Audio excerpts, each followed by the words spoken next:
जनपद संभल में जहां 3 नटवर लालों को पुलिस ने गिरफ्तार किया है। पुलिस आरक्षी भर्ती परीक्षा का प्रश्न पत्र आउट कराने के नाम पर ठगी करने वाले अपनी पहचान वाले और झूठा झांसा देकर कर रहे थे यह पूरा षड्यंत्र।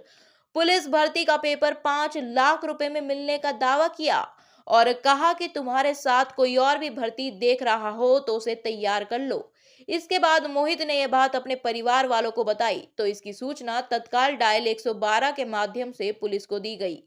पुलिस ने प्राथमिक तौर पर जांच पड़ताल की और तीनों लोगों को हिरासत में लिया है, जिनसे पूछताछ की गई तो पाया कि राम भजन के अलावा उसके 2 अन्य साथी योगेश और प्रवीण कुमार भी पेपर लीक करने के बहाने 5 लाख रुपए की मांग करते हुए अफवाह फैला रहे हैं।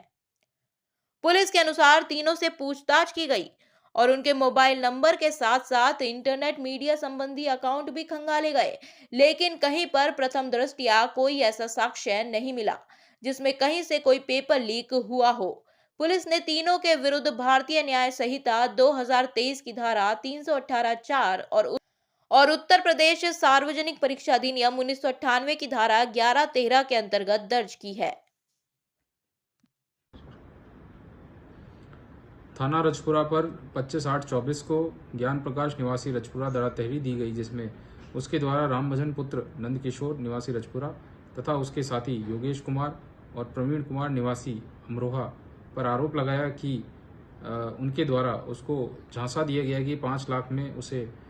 उत्तर प्रदेश पुलिस कांस्टेबल भर्ती परीक्षा का पेपर का इंतजाम कर देंगे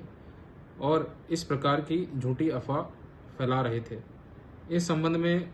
उसकी दी गई तहरीर के आधार पर ठगी के प्रयास तथा सार्वजनिक परीक्षा के संबंध में अफवाह उड़ाने पर धारा 318(4) BNS तथा उत्तर प्रदेश सार्वजनिक परीक्षा अधिनियम के अंतर्गत सुसंगत धाराओं में अभियुक्त पंजीकृत थाना रजपुरा पे किया गया तथा राम भजन योगेश प्रवीण को गिरफ्तार किया गया और उनकी तलाशी ली गई, जहां पे उनके पास किसी भी प्रकार की कोई परीक्षा सामग्री प्राप्त नहीं हुई। और जब उनसे पूछताछ हुई तो उनके द्वारा बताया गया कि उनके पास किसी प्रकार का कोई प्रश्न पत्र नहीं है और ये भोले भाले अभ्यर्थियों को झांसे में लेकर धोखा देकर पैसा प्राप्त कर गायब हो जाने की फिराक में थे। अपने जानने वालों से यह कोई परीक्षा दे रहा है उसके बारे में जानकारी एकत्रित करके उनसे संपर्क करते थे। अभी तक इनको इस प्रयास में सफलता नहीं मिली थी। कल जब इनके द्वारा ज्ञान प्रकाश से संपर्क किया गया तो उसके द्वारा